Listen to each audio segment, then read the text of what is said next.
Notez bien cette date dans votre agenda. Le 22 avril, c'est la journée de l'amour, une journée très particulière puisqu'elle met en avant tout type d'amour.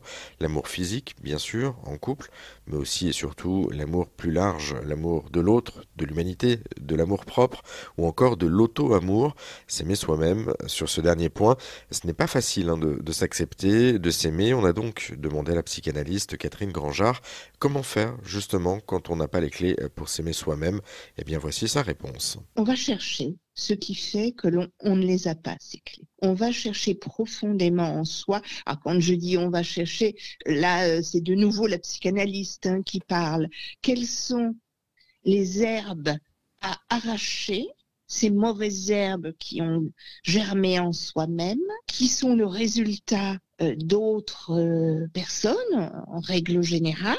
Qu'est-ce qu'on a entendu comme méchanceté, rabaissante, etc., etc., qui font qu'on a fini par les assimiler et que soi-même, on se regarde avec ce type de regard-là.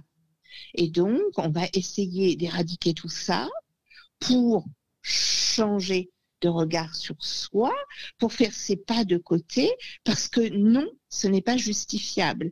Et en même temps que je vous parle, je pense à des milliers de gens que j'ai rencontrés et qui avaient besoin de ceci pour se bien traiter. Mais en se traitant bien, ils devenaient aussi, par exemple, des parents bien traitants. Je pense à l'exemple d'une petite fille. Les parents ne voulaient pas lui dire qu'elle était jolie. Alors, elle allait faire de la danse un peu classique, un peu machin, mais personne dans sa famille lui disait qu'elle était jolie. C'était insensé. Et donc, pourquoi on lui disait pas, il fallait pas qu'elle devienne prétentieuse? Vous voyez, ça n'a pas de sens. Alors que si vous vous bâtissez sur le fait que vous avez telle et telle qualité, vous allez les développer. Et pour devenir danseuse classique, il faut quand même penser que vous êtes jolie à regarder, vous voyez, parce que sinon, vous ne pourrez pas. Vous ne pourrez pas, c'est pas la peine qu'on vous emmène faire de la danse. C'est quoi cette torture? Donc, vous voyez, il y a tout ça qui me paraît, oui, aime-toi toi-même, c'est quelque chose d'important, et aime les autres comme tu aimerais aussi qu'on t'aime. Et ça évite, vous voyez, les maltraitances. Et en cette journée de l'amour, peut-être on a besoin de se rappeler tout ça. Et puis de toute façon, l'amour gagne toujours à la fin, hein, donc on va pas se leurrer. J'aimerais que vous ayez raison. J'aimerais que ce soit une parole Une parole d'évangile. effective. Oui, oui, oui, j'aimerais.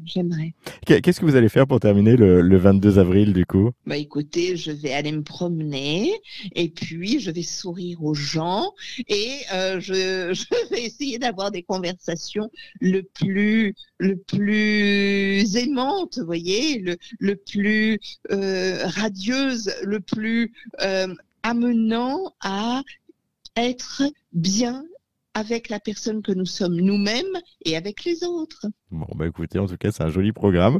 On le rappelle, la journée de l'amour, donc pour toutes celles et ceux qui souhaitent le fêter, le célébrer, c'est le 22 avril. Ce sera donc une journée pour célébrer en couple, mais pas que. Vous pouvez vous célébrer cette journée pour vous-même ou pour toutes les personnes autour de vous que vous allez rencontrer pendant cette journée-là. Voilà. Merci beaucoup, Catherine Grangeard. Oui.